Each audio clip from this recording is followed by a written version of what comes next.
No matter how much, yeah, look, 95% of diets fail. And I don't have to say that because everybody here knows that. I would guarantee you. And if there is 5% of people here who maintain a good diet for quite a while, you are miserable. But we have a better way, and we're going to have it by the end of this meeting. You're going to understand this concept here as we go through these steps, and what's called the spiritual awakening, that transformation. And actually, the title of today's meeting is Enjoying Abstinence and Sobriety. And we always say here, we joke around, but it's really true. We say, did the light switch go on?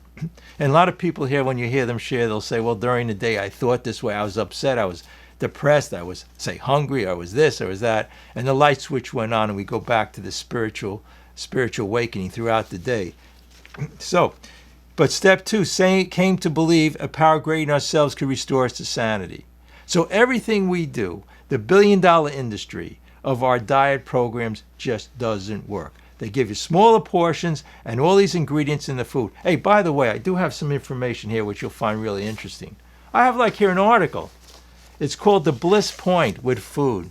Do you realize, and it tells us here in this article, that they have scientists, not only scientists, they have psychologists trying to figure this whole thing out with the food. What's going to make you more addicted to the food? They sit there and that's all they do, is try to get us addicted to the food. It's called processed food. It has 50 ingredients of 50 chemicals in it, all poisonous chemicals. But the main thing they say here, it's all related to the salt, sugar, fat, and the flour too. So these things, which by the way, the calories in these foods are about 3 times more than it would be natural food. To tell you what my plan of eating is and what I do is I eat all natural foods, mostly all with one ingredient. So that I don't have the fat, oil, sugar is all processed food. Sugar comes from a natural plant, but it will process when it's condensed. Oil too could come from vegetables, whatever, animal products, but the oil, 1 tablespoon of oil could be 150 calories, right? So I'm talking a little bit about the food here, but I have people come listen to this meeting, and after the meeting they might call me up or say to me, Bob, why don't you talk? We like it when you talk more about the food, But the food, that's not where the answer is. The answer is in that transformation. We all know about the food, right? We all know about the weighing and measuring, these billion-dollar diet programs they have on TV, all that. We all know about that, right? How many hundreds and thousands of dollars have you spent on that? How much time have you tried to figure it out? Right? We're trying to figure it out. But we have to have that transformation. And in the doctor's opinion, let me just get right back to that, because right after that, he tells us the solution here, but we're going to get more in depth into the solution so we can resolve this. At least understand where it's coming from, where the problem is. They are restless, irritable, discontent unless they can, again, we're on page 29, Roman numeral, in the doctor's opinion, the sense of ease and comfort which comes by taking a few drinks.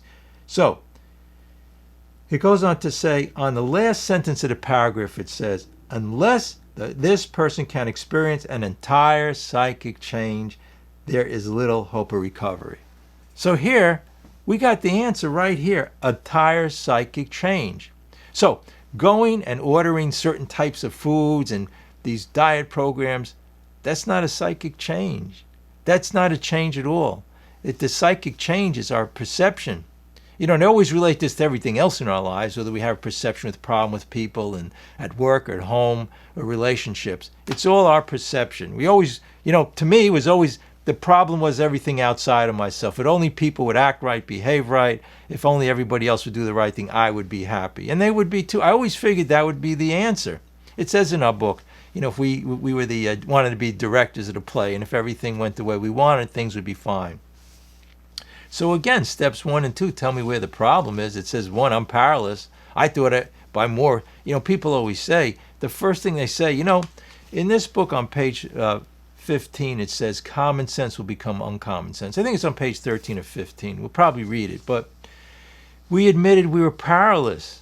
That's so counterintuitive. But, I once went to this guy when I was having issues and problems, and he looked at me and he says, well, and I would tell him, this happened here, and this person did this person did that. And he'd always say to me, and how's that working out for you? So how's it working out for you, have to say yourself, when you thought you had all the power and understanding, right? And comprehension. Hey, our best thinking got us here, and also figuring it out is not one of the steps in the program. So, step 2 came to believe a power greater than ourselves could restore us to sanity. I just want to say at this point, a lot of times I speak to people and they say, I've done the steps, I read them 50 times, 100 times, I go to 1,000 meetings. But in a moment of inspiration, some people say it takes 5 years to get your marbles. You ever hear that one? Or 10 years to learn how to use them. In a moment of inspiration, this spiritual awakening happened to Bill and Ebby, and Bob, and pretty quickly, instantaneously, Bill had that revolutionary thinking. You can have that change of perception. I use here the water again. This alone, in our addiction to food, the healthy God-given water, rather than, this alone, rather than having those drinks that say 1,200 calories or whatever, all those goopy drinks, and the same with the food, the oil, the sugar. We have that transformation. The transformation with the food is wanting to be lean, healthy. Our body's God's temple, right? All of these things, we need a new design for living. AA, attitude adjustment, right? We had to rethink. And of course, it says in here, that was the problem. We were stuck in this consciousness that, hey, another one is it mattered what people said or thought about us, right? We had to have, resentment and anger. That's the number one problem we have. It talks about in our book here is resentment. But, I always go back and forth because the food is related to everything else in our life, and everything else is related to our addictions. It could be alcohol, drugs, and food, and whatever it is, or addiction to people. It's all the same thing. And this program is, hey, one of the answers here, it's a program of surrender.